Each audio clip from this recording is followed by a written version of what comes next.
Hey, welcome back, guys. So, what do we have on the workbench? Well, we have the Dean guitar. Yeah, I really enjoy this guitar. It was on clearance, and I really like these humbuckers. And this is a 24 fret, the Dean Modern. Now, that's one thing. Seeing a guitar in a guitar center, something that's maybe been avoided for whatever reasons. Um, but it wasn't a used guitar, it was a clearance item. So, as I've said before, any guitar on clearance is a non returnable item. Now, I wasn't really aware of this particular model, but I did enjoy the playability. In fact, I returned a Jackson guitar that was also a 24 fret guitar, but it was really tight. Like, it just didn't play anything like this guitar. The 24 fret scale length is going to be a little bit, I guess it just all depends on where exactly the bridge is compared to I guess up here at the nut. I don't know why the Jackson guitar. I mean, they're like almost identical as far as the length and all of that. So I don't know why this one plays so much smoother. Now the reason why I have it in this condition is because while I've been playing it, I've been having some instability with this bridge with this Floyd Rose 1000. And so one of the things I'm making this video about is to be aware that when you buy a guitar with a Floyd Rose, that the blade is very important to make sure that the blade here has not been damaged. And the way that they get damaged a lot is when people try to adjust the bridge under tension here on the post. So you're basically scraping metal on metal and you can create a flat spot.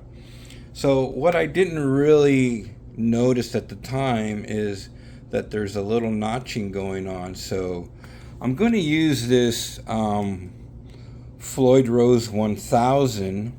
And I've also used one of my files here. I have a very crispy little file.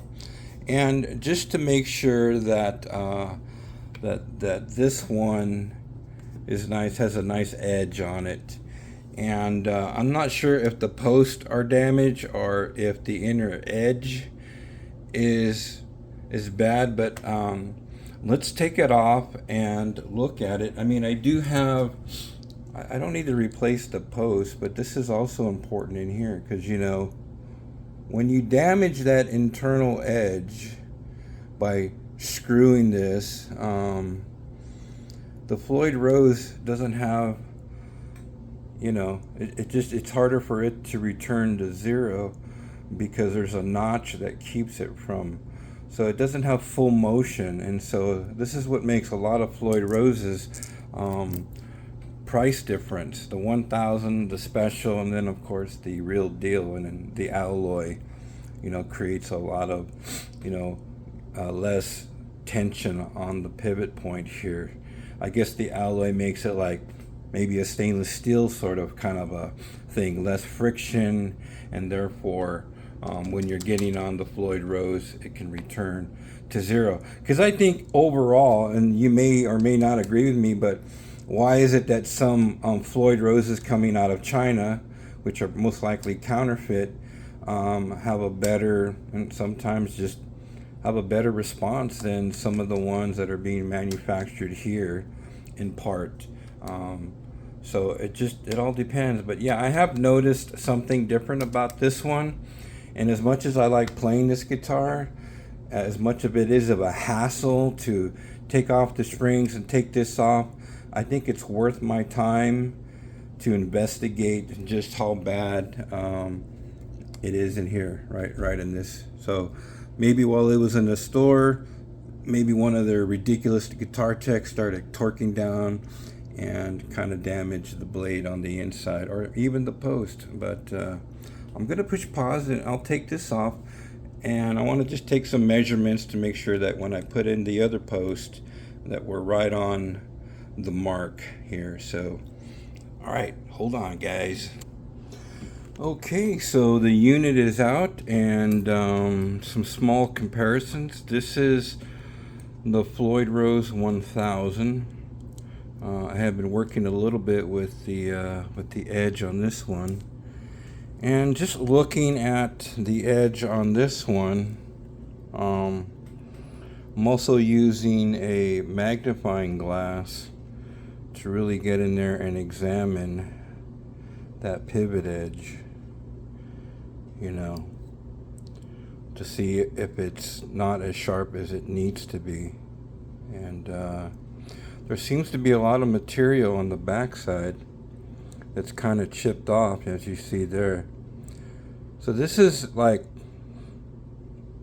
from the store itself. So why is it chipped off? Because somebody had adjusted the post, and a part of that means that as it rubbed against that pivot area, it chipped off the paint. But that seems to be a lot of chipping on there. So this one is a little heavier. The metal looks a lot different. So this may be 34 grams on the Floyd Rose 1000. On the special, it's 32 grams, and you can tell that the alloy is a different material.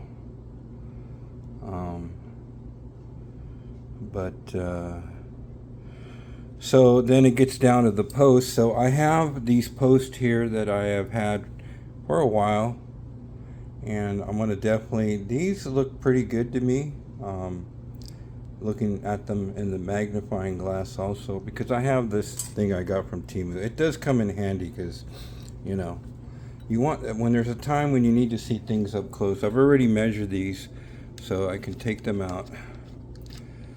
I think because this would be harder. Maybe it'd be wiser to buy brand new ones.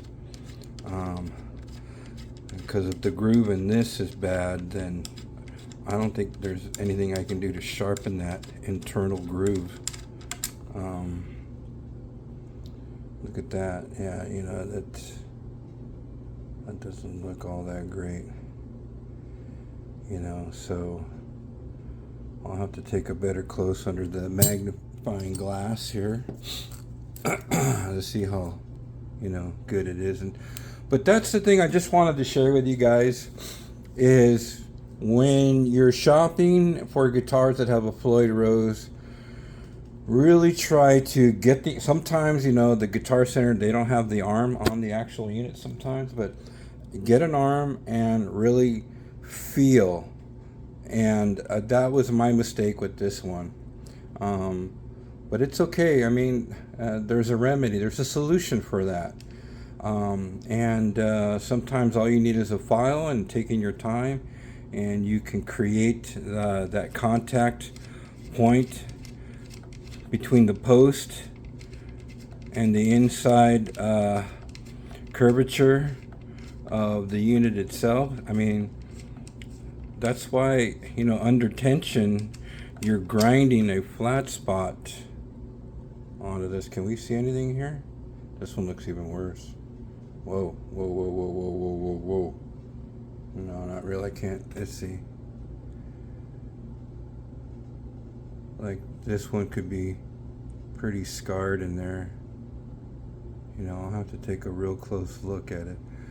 But yeah, so, you know, and so that pivot point in here, you know, could also be flattened out. So then it creates a little notching. And so when you're bending on the Floyd Rose, it doesn't have that free motion of coming back to center, because there's notching going on because of flat spots. And the flat spots can occur on both areas, on the post and in the internal pivot area. So, You know, I guess with the more expensive ones, that alloy doesn't get. Oh, whoa, well, that doesn't help. Good job, Todd. So I'll take a closer look at this. Maybe I'll just file down any areas that I think are flat, and then use the other post from these ones that don't look as scarred. And I'll just have to take a better look now. If I think neither one of these are good enough, I'll just order some new ones. So that's where I'm at, guys. But just a little something on the workbench to discuss. This won't be a long video, but yeah, I really like how this Alpha 1 sounds in the neck. Overall, the playability compared to the Jackson is so much different. Like, I really enjoy how this plays. The playability of this Dean is much different. I took back the Jackson. It was a green with some orange pickups in there, and almost identical, both 24 frets, but for some reason this one just had way better playability. I mean, I can really get myself to liking how this plays. Now, if I can rectify the issue with the Floyd Rose, that'll be great. It'll just be a bonus, but that's, to me, it's just kind of worth my time. Anyway, other than that, this part that I ordered for the Honda CB1000 was critical because the bonehead owner of the other one, the screws were just, I could never get them out, and I tried everything, and it just would not come out. So I figured I'd get another part here, and I already have loosened these screws, but I found it absolutely necessary to have a unit that I could actually, take off the cap and, flush it out. And but what's crazy is the shipper shipped it full of hydraulic fluid. I can't understand the reasoning. When I opened up the package, it was just soaked with hydraulic fluid. It's like, I don't understand the logic of some people. Like, why would you ship me the master clutch full of hydraulic fluid? If you're going to do that, at least you could. I don't know. It's just like, it's such a brainless kind of a thing. So a lot of that hydraulic fluid was leaking, was totally saturated in the bag. But the most important part for me is that at least I have access to the top, and I can bleed out now the disconnect the other one totally, because the screws on the one that's on the bike are completely stripped out. They never were able to get free, and I tried everything, and I think this is the best approach, more simplified.